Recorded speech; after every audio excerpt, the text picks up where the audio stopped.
এই যে 12,393 এক বছরে, আর পরেরটা 4,000 সামথিং রয়েছে, 4,770, তারপরে আরো হয়েছে সেপ্টেম্বরের আগ পর্যন্ত, প্রায় সময়টা হচ্ছে 1 বছর 8 মাস। এখনো পর্যন্ত এটা উত্তর দিনাজপুরের ছবি, আপনি বললেন শুরুতেই যেটা উত্তর দিনাজপুরের জেলার ছবিটা এখানে দেখাচ্ছে। গ্রামের মানুষের মধ্যে এখনো অনেক মানুষের এই অজ্ঞতা রয়েছে, তারা অনেকেই জানেন না যে বার্থ সার্টিফিকেট তুলতে হয়। এখন হয়তো এই এসআইআর এর আবহে অনেক বাবা মাই বুঝতে পারছেন যে তাদের সন্তানের বার্থ সার্টিফিকেট তোলাটা কতটা জরুরি। সুতরাং তারা যে 2-1 বছর আগে জন্মাননি, হতেও পারে যে কোনো একজনের সন্তান হয়তো আগের বছর জন্মেছেন, বার্থ সার্টিফিকেটটা তোলা হয়নি, এখন তিনি সময় পেয়েছেন, এখন তুলছেন। পুরো সংখ্যাটাই যে এটা নয়, আপনি কিভাবে নিশ্চিত হচ্ছেন? দেখুন, আপনাকে একটা কথা বলছি। প্রথম হচ্ছে ডিস্ট্রিক্ট থাকে উত্তর দিনাজপুর। উত্তর দিনাজপুর একটা সীমান্তবর্তী এরিয়া এবং মুসলিম পপুলেটেড এরিয়া। এবার ধরুন আপনার বয়স হচ্ছে 15 বছর, আপনি বার্থ সার্টিফিকেট দিলেন 18 বছরের, হতে পারে কি হতে পারে না, তাহলে আপনি ভোটার তালিকায় নাম তুললেন, তাহলে আপনার তো ভোটার যেটা হারা তো 2-3%ই হয়। তাহলে এরকম যদি আমরা যদি কিছু বাড়াতে পারি, এছাড়াও যারা অনুপ্রবেশকারী আছে, মাইগ্রেন্টস আছে, তাদের নাম যদি আমরা এইভাবে বার্থ সার্টিফিকেট নিতে পারি সিএমওইচ দপ্তরে। কারণ এই ডায়মন্ড হারবার হসপিটালে যেটা আছে না, জেলা হাসপাতাল, সেখান থেকে তো আমার কাছে রিপোর্ট এসছে, কালকে এসডিওর সঙ্গে কথা বলেছি, আমি আরটিআই করছি, সেখান থেকে তো শুনছি যে টাকা নিয়ে তারা প্রচুর নাকি বার্থ সার্টিফিকেট দিচ্ছে, ডিরেক্ট বার্থ সার্টিফিকেট। এবং এই বার্থ সার্টিফিকেটের মাধ্যমে কি হতে পারে, প্রথম কথা তারা ভোটার তালিকায় নাম দিতে পারে, নাম তুলতে পারে, ধরুন 15 বছর, 16 বছর, 18 বছর দেখাতে পারে। এছাড়া সে একই ব্যক্তি সে আর একটা বার্থ সার্টিফিকেট নিয়ে নিল, আবার ভোটার তালিকা নিল, মানে ডুয়েল ভোটার, যেটা আপনার আমি তো আপনাদের পাঠিয়েছিলাম যে অভিষেক ব্যানার্জি তার পিএর ডুয়েল ভোটার। তো এরকম যে সেকেন্ড ইন কমান্ড তার নিজের পিএর যদি ডুয়েল ভোটার হতে পারে, তাহলে এরকম লক্ষ লক্ষ এরকম ডুয়েল ভোটার রয়েছে। এছাড়া আপনার যে নাগরিক সেই হিসেবে প্রমাণ হিসেবে এরা ইউজ করতে পারে, বাংলাদেশি যারা ইনফিল্ট্রেটার্স।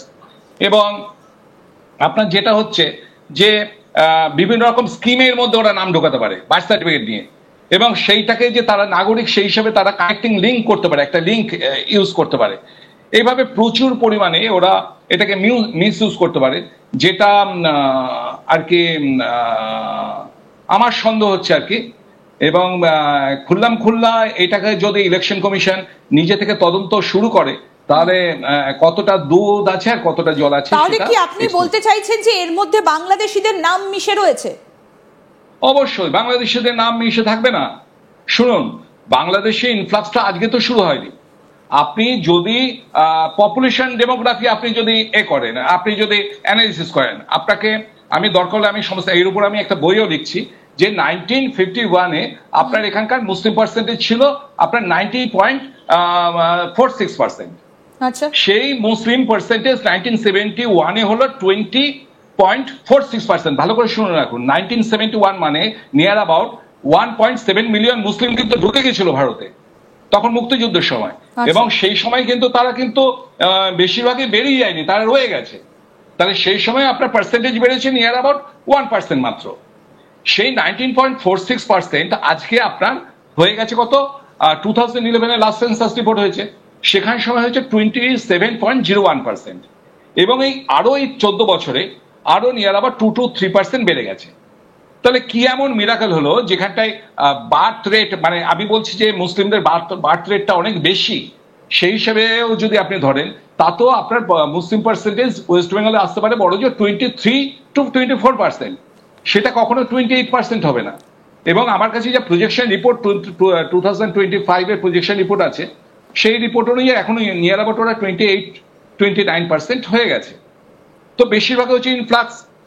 এবং আপনাকে আমি অ্যানালিসিস করে দিতে পারি, আমার যেদিন আপনাদের স্টুডিওতে যাবো আমি সমস্ত ডকুমেন্টস নিয়ে যাব, সেখানে আপনি দেখবেন যে কি হারে প্রতিটা বিধানসভা, প্রতিটা লোকসভাতে হঠাৎ কি এমন মিরাকেল ঘটছে যেখানে ভোটার পার্সেন্টেজ। আমরা এই ভোটার লিস্টটা কি করে এতটা বৃদ্ধি পেল ভোটার, সেটা নিয়ে আলোচনায় আসবো দাদা, কিন্তু আমি আরেকটু আপনার কাছে পরিষ্কার হতে চাইবো, এই বার্থ সার্টিফিকেট গুলো কারা ইস্যু করছে?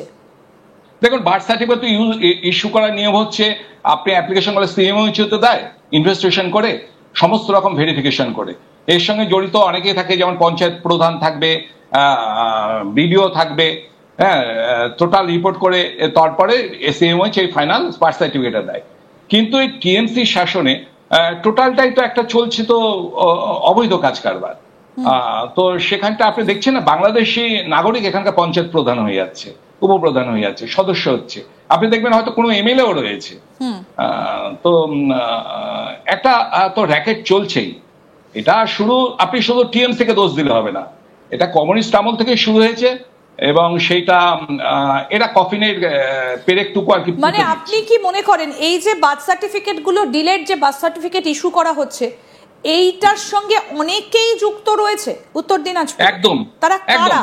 যদি শুধু উত্তর দিনাজপুর নয়, উত্তর দিনাজপুর নয়, যদি আপনার ইনভেস্টিগেশন করে দেখা যায় যে ডিলেট বার্থ সার্টিফিকেটের স্ক্যাম রয়েছে, তাতে তো সবাই থাকবে, প্রশাসনের যে সমস্ত আধিকারিকরা থাকবে। উত্তর দিনাজপুর এই কারণেই বলছি কারণ আপনি আমাদেরকে যে চিঠিটা দিচ্ছেন এটা উত্তর দিনাজপুরের চিঠি। হ্যাঁ, এবং বাকি ডিস্ট্রিক্ট গুলো এসে যাবে আশা করি। তো মানে আপনি বলছেন সবগুলো জেলাতে এটা হচ্ছে? সীমান্তবর্তী জেলাগুলো তো অতি অবশ্যই হচ্ছে, এই বিষয়ে আমার কোনো সন্দেহ নেই। বিশেষত উত্তর চব্বিশ পরগনা, দক্ষিণ চব্বিশ পরগনা, মালদা। প্রমাণ কি? মানে সীমান্তবর্তী দেখুন এই আরটিআই, দেখুন প্রথম কথা, আপনি এই রাজ্য সরকারের এমন পরিস্থিতিতে আমি তো প্রচুর আরটিআই করেছি। এবার আরটিআই নিয়ম হচ্ছে আপনাকে 30 দিনের মধ্যে উত্তর দিতে হবে, না হলে তার ফার্স্ট অ্যাপিলেট অথরিটিকে জানাও, যদি না হয় সেকেন্ড অ্যাপিলেট। এই এক বিশাল বড় টাইম কনজিউমিং বিষয়, এরা উত্তরই দেয় না। আর আপনি বিচার ব্যবস্থার হাল তো দেখতে পাচ্ছেন, যে আপনি দেখলেন না যে আমি অভিষেক ব্যানার্জির এগেনস্টে যে কেসটা করলাম, সেইটাই 7 মাস ধরে কেসটা উঠলোই না। তারপরে যে উঠলো তার এতদিন ধরে টাইম। তো এখানটায় পুরো বিচার ব্যবস্থাটা তো রয়েছে এরকম, সেখানে আরটিআই এর উত্তর তো এটা দিচ্ছেই না। তবু আশা ভবে আশা ওই তো নয়। আমরা তো চেষ্টা করবো, আমরা তো লিগালি কথা বলবো, আমরা তো ইলিগালি কথা বলতে পারবো না। আজকে আরটিআই এর কপিটা এসেছিল বলে কিছু সময় তবেই আমরা বলতে পারছি যে হঠাৎ কি এমন মিরাকেল হলো যে 1.5 বছরে এত হঠাৎ তুমি 20,000 ডিলেট বার্থ সার্টিফিকেট দিচ্ছ। তো 20,000 মানে কম কথা নয়, আপনার 2-3 হাজার ভোটেই তো সমস্ত বিধানসভাগুলো জেতে যায়। মানে আপনি নিশ্চিত যে এর মধ্যে অনেক বেশি বয়সের মানুষও রয়েছেন যারা হঠাৎ করে বার্থ সার্টিফিকেটের প্রয়োজনীয়তাটা অনুভব করেছেন?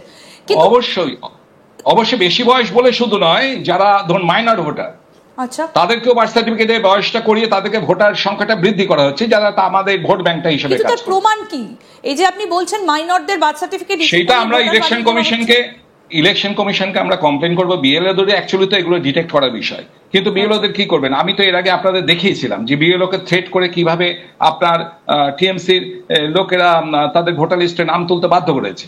ধরুন আপনি হচ্ছেন বাড়ির মালিক, আপনি জানেনই না, আপনার ভাড়াটের রসিদ দোকান থেকে কিনে এনে তাতে আপনার সই জাল করে আপনাকে বলে দিচ্ছি যে আপনার বাড়িতে ভোটার, অতএব আমি এখানটায় 5 বছর ধরে রয়েছি, আমার ভোটার লিস্টে নাম। তো আমি 2019-এ আমি ডায়মন্ড হারবারে এরকম ভরি দিয়েছি 3,500। তখন আরিজা আফতাব ছিলেন সিইও, উনি কিছু করেনি, ওনার এগেনস্টে আমি রীতিমতো জিহাদ ঘোষণা করেছিলাম।